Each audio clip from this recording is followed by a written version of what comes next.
live in a time when clearly the unthinkable happened, in the sense that Barack Obama was elected President of the United States, and also at a time when we have unforeseen freedoms.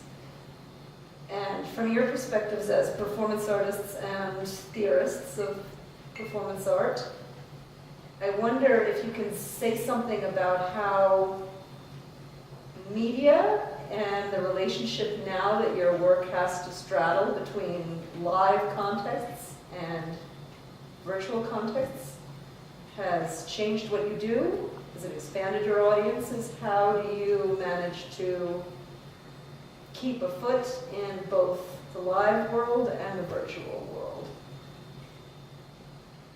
Oh, very pertinent questions, no?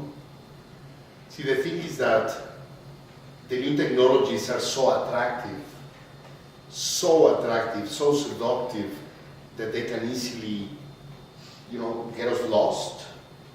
So for us, it's really important to maintain a kind of uncompromising political attitude vis-a-vis these new technologies, and to try to use them in a humanistic way.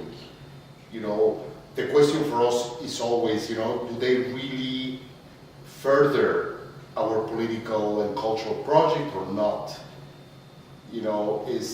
Can the Pocha Nostra website become a real hub and matrix for the international community of artistic associates or not?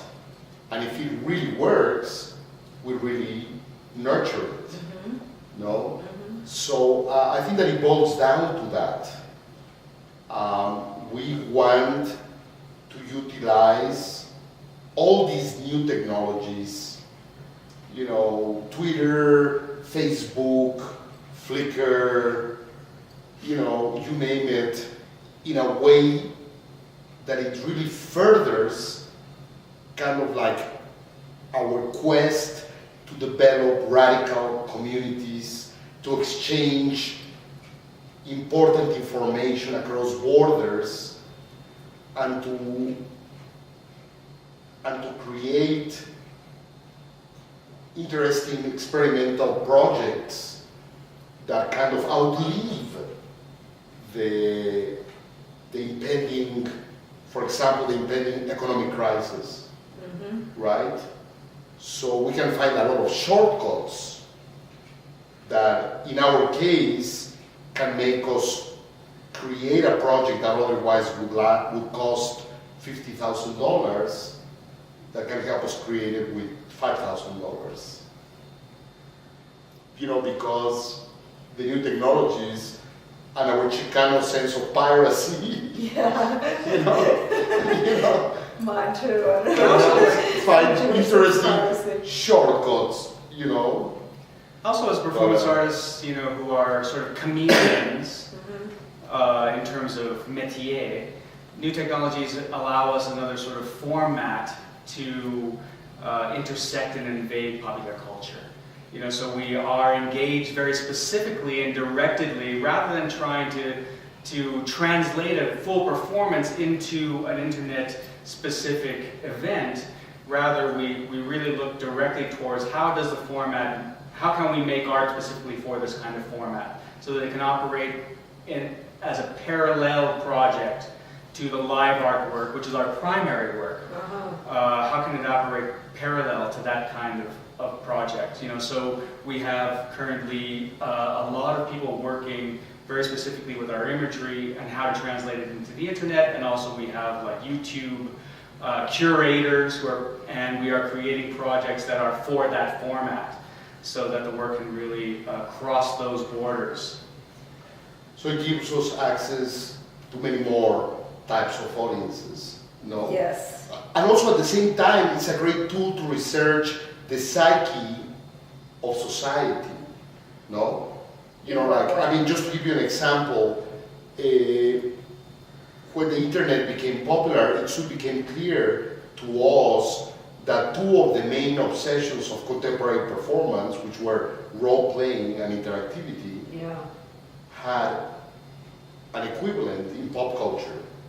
And therefore, our audiences were more than willing to undertake performance roles, alteric performance roles in a live performance and quote unquote to interact with us in the process of looking for the fate of the performance. You know what I mean? So in many ways, we realized, you know, like one of the dreams of the 20th century avant-garde elliptically became, was realized, you know, the idea of having the audience co-creating the artwork with you. Yes, the Duchamp You know. idea. And now, Right. everyone is more than willing to step in at any moment during a performance and to become an instant collaborator. I see. Is that good? I think it's good. Does it entail problems? It does, major ones, because perhaps they do it for very different reasons, and they may not be fully aware of the implications of the imagery we are involving them in. You know what I mean? Yes, correct. Well, the psyches that therefore become bared in your performance, in a sense, force you to become responsive to things you may not have foreseen if you could script and rehearse and preview. And also very responsible. It forces us to become particularly responsible, no? Because, I mean, just to give you an example, there is a pop cultural trend right now of people willing to exhibit their alteric sexual identities in public, on the internet, in Facebook, you know, etc., etc. And that's an interesting tool for us as performance artists, you know. If we can create formats for people to step in the performance space, audience members, and to engage in like politicized radical sexual practices, you know, and we do it quite frequently.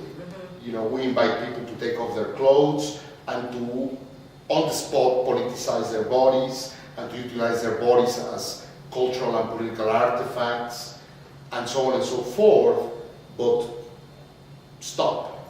What happens if some people misread our commands and they are unable to distinguish between a critical performance art piece and YouPorn? Yeah. You know what I mean? Yeah, right. Just to give you an example of interesting ethical dilemmas that performance artists are facing right now, you know? Well, what happens to the radical community if it becomes the reality TV show? Oh, I mean, ah, And yes. something you said before made me want to ask you, the radical community, must it, because you used intersect or, I'm losing the other verb, but must the radical community always remain in diaspora to remain radical? Is there ever a moment when the radical community truly enters what one would call majority culture or the mainstream and can stay radical? Well, that's one of the ultimate questions we're asking ourselves every day. You know, what happens when, you know, the margins move to the center and the margins become the center?